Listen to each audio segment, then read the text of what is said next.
మాజీ మంత్రి తలసాని సీఎం రేవంత్ పై చేసిన కామెంట్లకు కాంగ్రెస్ నుంచి కౌంటర్ అటాక్ మొదలైంది.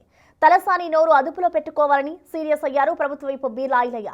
అలాగే మత్స్యకారుల సంఘం చైర్మన్ మెట్టు సాయి సైతం తలసానిపై ఫైర్ అయ్యారు. తలసాని గొల్ల కురుమలకు క్షమాపణలు చెప్పాలని డిమాండ్ చేశారు. సరే, రాజకీయాలు రెగ్యులర్గా ఉండేవే, రాజకీయాలలో రాజకీయ పార్టీలు కూడా ఉంటాయి. కానీ మన యొక్క మనోభావాలతో ఆడుకుంటే, లేకపోతే ఇక్కడ ఉన్న అస్తిత్వంతో చెలగాటం ఆడితే ఊరుకుందామా? మరి ముఖ్యమంత్రికి, ప్రభుత్వానికి మనం ఏందో చూపించవలసినటువంటి అవసరం ఉన్నదా లేదా? అందరు కులాలకు మతాలకు అతీతంగా కలిసిమెలిసి ఉండేటువంటి ప్రాంతం మన దగ్గర. కమ్యూనల్ వైలెన్స్ ఎప్పుడు జరగదు. మనం అందరము చిన్నప్పటి నుంచి అన్ని మతాలను గౌరవించుకొని మరి పెరుగుతున్నటువంటి ప్రాంతాన్ని ఏదో నీ అబ్బ జాగిరైనట్టు నేను ముక్కలు చేస్తా అంటే నిన్ను ముక్కలు చేస్తాం బిడ్డ, జాగ్రత్త అని చెప్పి నేను ఈ సందర్భంగా హెచ్చరిక చేస్తూ ఉన్నాను. ఏమి అయ్యా జాగిరేం కాదు, ఇది నీ ఇష్టం ఉన్నట్టు చేసుకోనికే.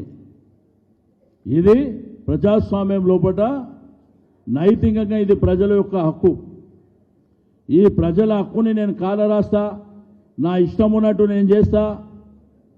ఒకప్పుడు హైదరాబాద్ జంట నగరాలు, ట్విన్ సిటీస్ అంటే హుస్సేన్ సాగర్ అటువైపు హైదరాబాద్, హుస్సేన్ సాగర్ ఇటువైపు సికింద్రాబాద్.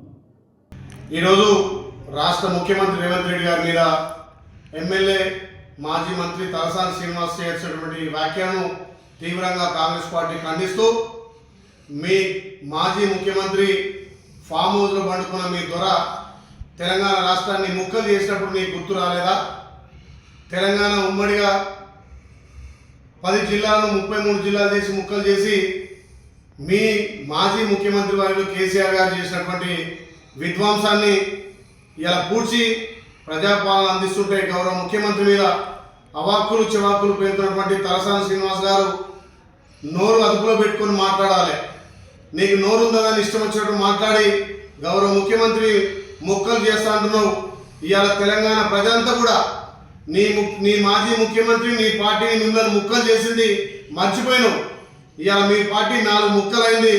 మరి దాని ఉద్దేశం పెట్టుకొని నీకు ముక్కలు యాదకొస్తున్నాయి. శ్రీనివాస్ యాదవ్ గారు నోరు అదుపులో పెట్టుకొని మాట్లాడాలి. తలసాని శ్రీనివాస్ యాదవ్ గారు 2019 నుంచి 23 వరకు మంత్రిగా ఉండే, దానికన్నా ముందు మంత్రిగా ఉండే, సికింద్రాబాద్ నియోజకవర్గానికి కానీ ఇప్పుడున్నటువంటి శరత్ నగర్ కానీ ఆయన మంచి చేసిన పాపాన పోలేదు. ఇప్పుడు నీతులు మాట్లాడుతూ ఉన్నారు.